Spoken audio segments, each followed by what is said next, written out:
Louco do céu, começa agora mais um GorpaCast. Olá, sejam bem-vindos a mais um GorpaCast, aqui com a sua editoria de tecnologia. Estamos hoje com o sempre ilustríssimo Ubirajara Peste Garbim. E aí? Agora temos o Thomas que é estudante de jornalismo, é colega nosso. Seja bem-vindo, Thomas. Olá, pessoal, tudo bem? E estamos com um convidado especial hoje, o professor Márcio Fernandes. O professor Márcio Fernandes é professor aqui da Faculdade Unicentro, teve experiências em jornalismo com rádio, impresso, né, professor? Seja bem-vindo. Olá, meninos. Olá, Thomas, Ubirajara, Matheus. Obrigado pelo convite. Espero poder contribuir com o podcast de hoje. Ah, com certeza vai contribuir. O tema de hoje vai ser tecnologia em jornalismo. Bom, acho que a primeira coisa que vem na minha cabeça quando eu vou falar de tecnologia em jornalismo é a máquina de escrever. Vocês que têm uma experiência muito mais vasta que eu, vão poder falar mais, né? Eu posso dizer que eu fiz o curso de datilografia. Mentira! Como é que foi? Foi legal.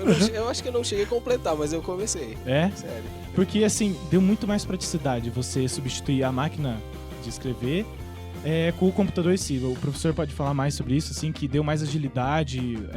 Na hora mesmo de escrever com a máquina, era muito ruim que você tinha que escrever tudo de volta, né, professor? Thomas, agora eu lembrei dos meus 13, 14 anos, quando eu também fiz curso de datilografia, em que o professor colocava a folha de papel em cima da mão, né? Sim. Dos dedos, para você teclar sem olhar, né? Sim. Para as mãos, e você tinha que olhar na parede que estava projetada o teclado gigante lá, né? Certo. Então, faz muito tempo isso. Mas em relação à tua pergunta, Matheus, quando eu entrei pela primeira vez em uma redação de jornalismo, já como estudante, estava nos finalmente ali, no processo de troca da máquina de escrever para um computador, né? Eu comecei a trabalhar no dia 1º de janeiro de 1996 como empregado na área jornalística, como repórter, né? Isso no impresso ou não? Isso no impresso, um jornal chamado A Razão, no interior do Rio Grande do Sul. Na época era o maior jornal diário do interior do estado, na mesma cidade onde eu me formei, na Federal de Santa Maria, né? Mas aí já eram computadores, eram Macs na época, né? Você imagina, hoje o Mac ainda é um produto mítico, né? Você imagina há mais de 20 anos numa redação de interior do estado, né? Era tudo branquinho, né? Era muito bonito de ver a redação. Ah, era tipo quantos mais ou menos assim na redação? Nós éramos em torno de 20 jornalistas. Era uma redação, sobretudo para o interior, de um bom porte, né? Mais editor, mais fotógrafo, mais diagramador, o pessoal da impressão, enfim, era uma empresa grande. E então tinha uma máquina para cada um, mais algumas de reserva, tinha um computador extra em que nós recebíamos noticiário da agência Estado, que ainda hoje está no ar, né? É uma empresa que vende muito conteúdo para o Brasil e para o mundo, e que o jornal assinava os serviços de notícias da agência e que vinha por internet, que era uma revolução naquele momento, né? Também peguei essa fase de transição do mundo sem internet com internet de escada, né? Eu também peguei. Exatamente, em que se usava a senha na redação para acessar a internet, porque não era para todo mundo, né? Eram 2, 3 na redação que tinham acesso a isso. Então, tipo, cada um usava uma vez, né? Não, só poderia usar o computador da redação com a internet aquele que de fato tivesse uma justificativa. Então, por exemplo, eu comecei a vida como editor, vamos chamar assim, de noticiário internacional e noticiário nacional de um jornal que era regional. Então, nós não cobríamos os assuntos nacionais. No máximo, repercutíamos localmente os assuntos. E quando precisava reproduzir uma matéria sobre, sei lá, um atentado, um grande evento internacional, a gente pegava da agência Estado. Sim. Então só tinha acesso ao computador com a internet quem de fato precisasse, né? Às vezes para comprar uma foto ou algo assim, não era para todo mundo não. E você concorda, professor, com o que eu falei, tipo, que a máquina de escrever ou outro meio foi o primeiro avanço que o jornalismo teve com a tecnologia? Não sei se é o primeiro, Matheus, mas é assim, o mais significativo das últimas gerações, né? Vocês, de um modo geral, estão entrando no mercado já com algo bem conformado do ponto de vista tecnológico. Vou dar um outro exemplo para ilustrar o impacto disso que você está perguntando. Logo que eu me formei, a proprietária deste mesmo jornal em que eu trabalhava em Santa Maria adquiriu um outro veículo, em uma cidade a uns 400 quilômetros dali, na fronteira do Rio Grande do Sul com a Argentina e o Uruguai. Se chamava O Jornal de Uruguaiana. Ele era um semanário que imediatamente nós transformamos em bissemanário e logo em trissemanário. O repórter mais novo do jornal na época tinha 54 anos. Nossa. Eu tinha 22. Eu era o editor, era o chefe desses rapazes, né? O mais novo tinha 54. Eles eram 5 ou 6 repórteres, não lembro agora. E um deles, né, não tinha a mínima noção do que era, né, mexer com o computador. Não é que ele não digitava, ele não sabia, entendeu? Não era o mundo dele. Nós tivemos, quando a gente passou pelo processo de informatização do jornal, nós contratamos um rapaz para fazer a transcrição dos textos datilografados que ele fazia para o computador, para daí para edição, para revisão, para diagramação, né? Então era um mundo muito surreal aquilo para mim. Que eu que estava numa fase de transição. Você tinha 20 anos, né? 20, 22 anos. Então você imagina para quem tinha 54. Ele não, né? Então, e aí, como a gente contratou esse funcionário, os outros repórteres, todos com mais, né, claro, 54 anos, começaram a abandonar o computador e voltar para a máquina de escrever. Então era aquela barulheira, né, Tomás? Porque senão eles não iriam render. Claro, eles rendiam mais, né, com a máquina de escrever. Como a gente tinha um ditador, vamos chamar assim, era muito mais prático para todo mundo. E vocês, o que vocês acham? Existia, então, a profissão de digitador dentro das redações. Dentro das redações. Esse menino, não lembro o sobrenome, mas eu lembro claramente, era Marcelo, né, enfim, não recordo, que ele ficava na mesma sala que a minha, inclusive, só digitando os textos, né, que vinham da datilografia. É até interessante, mas eu fico tentando pensar e imaginar como seria a redação na época da datilografia, com todos os repórteres e jornalistas digitando os textos ao mesmo tempo. Deve ser algo assim muito engraçado. Porque o som era muito alto? O barulho da máquina era... Algumas eram menos, mas a maior parte era forte o barulho, né? E tinha pessoas que digitavam forte também, né? Claro, claro. E aquilo, eu fico imaginando todos fazendo os seus textos ao mesmo tempo ali. Sim, numa escola da geografia que tinha 15, 20 pessoas, já era, né? Uma barulheira. Você imagina assim, Folha de São Paulo, Jornal do Brasil, né? Que nem existe mais. Eu cheguei a visitar o Jornal do Brasil, mas já era computadorizada a redação também. E ainda assim ela era barulhenta, porque era muita gente falando, muito telefone, muito isso, muito aquilo, Sim, né? imagina numa redação com 200 pessoas, professor. Entendeu? Era muito grande, né? Eu estive algumas vezes na Folha de São Paulo, fiz alguns freelancers pro Estadão também, né? Então convivi um tempo com essas redações todas, mas já eram computadorizadas, um volume bem menor. Mas ainda assim, né? No início da carreira, por exemplo, fumar em ambiente fechado ainda não era politicamente incorreto, então tinha mais esse elemento dentro de uma redação. O cigarro, né? Hoje é impensável. Não só na redação, mas sim em qualquer lugar. Sim, né? É impensável. O único lugar que não podia fumar numa redação, numa empresa jornalística era no depósito de papel lá, né? Na gráfica.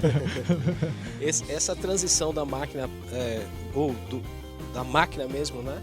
Para o digital, para o computador, provavelmente dos outros jornalistas ou de repórteres houve tipo um certo, como que eu posso dizer, uma certa resistência, seria a palavra. Sim, mas isso é um processo normal de transição, Thomas. Vou te dar um exemplo.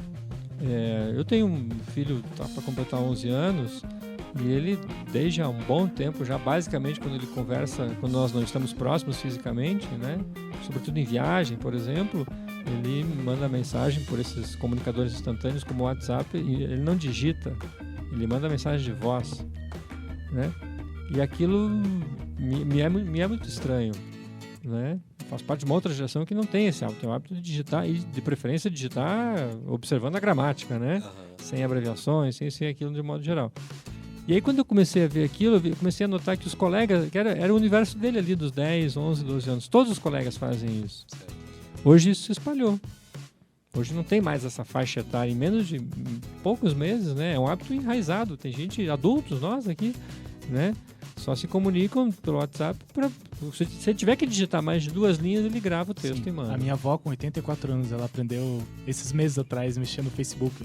Então, para você ver como o impacto que a tecnologia está tendo, não só no jornalismo, mas sim no nosso cotidiano em si. Queria estender essa pergunta, assim, mais vocês que são da velha guarda, né? Aí, Birajara. Assim, da velha guarda. Vocês tiveram muita dificuldade com a adaptação, com esses novos meios que estão vindo? Não só, não vamos falar do computador, mas agora, recentemente, sim, o próprio WhatsApp, os smartphones. não só no jornalismo, mas sim no modo de viver. Vocês tiveram uma adaptação? Como é que foi a adaptação de vocês? Não só no trabalho, mas na... Olha, eu vou falar por mim, a questão de que, pra mim, o mais difícil é administrar tantas redes e tantos meios tecnológicos, né? Porque é WhatsApp, é Facebook, é Skype, é não sei o que, é tanta coisa que eu não consigo administrar todos eles, né? Tantos meios assim, né? Eu acho que a maior dificuldade hoje é você conseguir manter tudo isso atualizado. Sim. Hoje, na verdade, eu escolhi algumas plataformas para me poder usar e uso elas, né? Ainda mais você, Thomas, que tipo, você trabalha, você faz faculdade e ainda tem que reservar um tempo pra isso, sabe? Você não consegue. Não Muitas há vezes tempo, você né? escolhe alguém e para fazer essa função pra você, né? Para mim hoje a maior dificuldade seria essa, né? Você Sim. administrar tudo isso, né? É muita coisa, né? Para mim hoje. E você, Eu acho que eu nunca tive muita dificuldade por sempre estar ligado à tecnologia, né? Mas vejo que para muita gente ainda é difícil, né? Que nem pro meu pai lá, volta e meia, vejo ele se batendo para entrar no banco, a internet, que hoje praticamente é obrigatório. Mas isso depende também, eu que nem ia perguntar pro senhor, o que você acha? Tipo, ele comentou, né, dos senhores lá que vendiam mais na máquina de escrever no computador, né? Mas como é que você vê essa transição, por exemplo, saindo do jornalismo do impresso, da TV, do rádio para a internet, assim? Como é que vai se adaptar, tipo, essa antiga geração para esse meio, ou só a nova geração, assim, que vai dominar completamente esse tipo de mídia? você acha que tipo, as velhas gerações vão ser deixadas pro lado, ou você acha que ainda vai ter um espaço para elas nas redações, no jornalismo em si? Certamente tem espaço e teremos. Veja o seguinte, nós já vivemos essa chamada era digital há mais de 20 anos. Né? O meu primeiro e-mail é de 28 de julho de 1994, 23 anos atrás quase. Era 9410-322@ufsm.br. Né? Muito bem. Tinha endereço. Tinha endereço, sim. Nós éramos um número, né? Não podia escrever nada além disso antes do arroba, né? Muito bem. O que eu quero dizer com isso?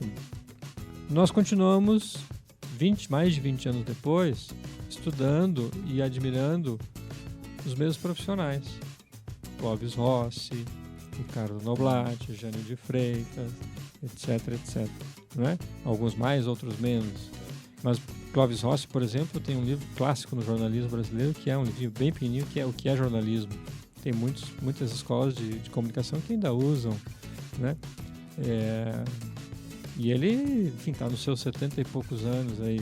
Agora, pensemos o seguinte, que jornalistas de 25, 30 anos, 35 no máximo, são referência para a gente hoje nas escolas de jornalismo. No entanto, deveria ser assim, porque eles estão, como disse o Birajara, mais aptos, né? Você ponderou isso também, Matheus, mais aptos a esse universo digital. Mas as nossas referências continuam sendo os clássicos. Sim. Então, há espaço. Até porque, como disse o Thomas, né, se as pessoas podem ter alguma virtude nesse mundo digital, é de exatamente fazer essa escolha, né, do que acessar, como acessar, quando acessar. Então, por exemplo, eu tenho muita clareza, se você pegar meu telefone celular nesse momento, ele deve ter mais de 100 mensagens não respondidas, né? Não vou entrar em crise por causa disso e espero que as pessoas também não entrem. As pessoas têm que cada um compreender a natureza do outro, o tempo do outro, né? E você estabelecer as suas prioridades. A visão do Thomas, no meu entender, é absolutamente correta. Eu, cada vez mais, demoro para responder o WhatsApp e demoro para responder e-mail, por exemplo. Porque cada vez mais tenho tentado estar com as pessoas e resolver diretamente, pessoalmente, né? Sim.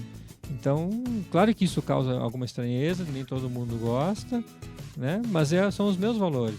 Thomas também tem os dele, todos aqui temos, né? O que a gente precisa é esse nível de tolerância e de compreensão que os tempos e os ritmos são diferentes. Sim. E precisa observar, né, professor, porque essas relações estão acabando através dessas mídias e redes, e a tecnologia está nos distanciando cada dia mais, e é preocupante, né? Pois é. Mas a pergunta, por exemplo, também não está unindo cada vez mais, porque cada vez as pessoas conversam com mais pessoas diferentes e tal.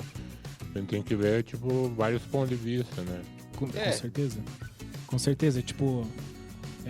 o professor até pode falar mais sobre isso. Antigamente, a gente não teria possibilidade, ou teria uma possibilidade muito difícil, de você ter alguma fonte ou ter algum entrevistado, por exemplo, nós, fora da cidade, fora do estado, né? Isso abriu um leque gigante na área do jornalismo, né, professor? Certamente, mas, de novo, é um processo de escolha. Eu, esses dias,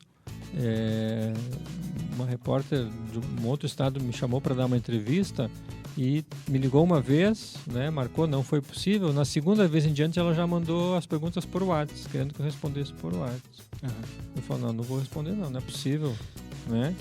Então, as portas se abrem de fato, né?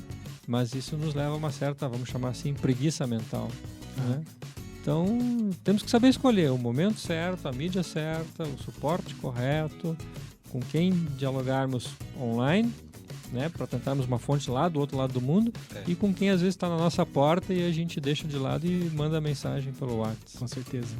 Eu tava querendo fazer esse questionamento na aula do professor, mas pensei assim, vou deixar para um podcast mesmo.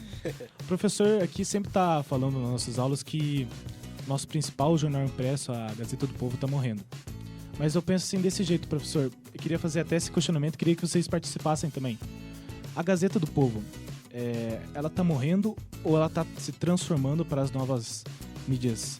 Não só a digital, assim, mas transformando de um outro jeito, que ela vai ser em formato de revista. Você acha que, ela tá acabando em si, não falando de conteúdo, mas sim em adaptação mesmo, ela tá se acabando ou ela tá migrando para outros rumos, migrando para as outras plataformas? O que você acha?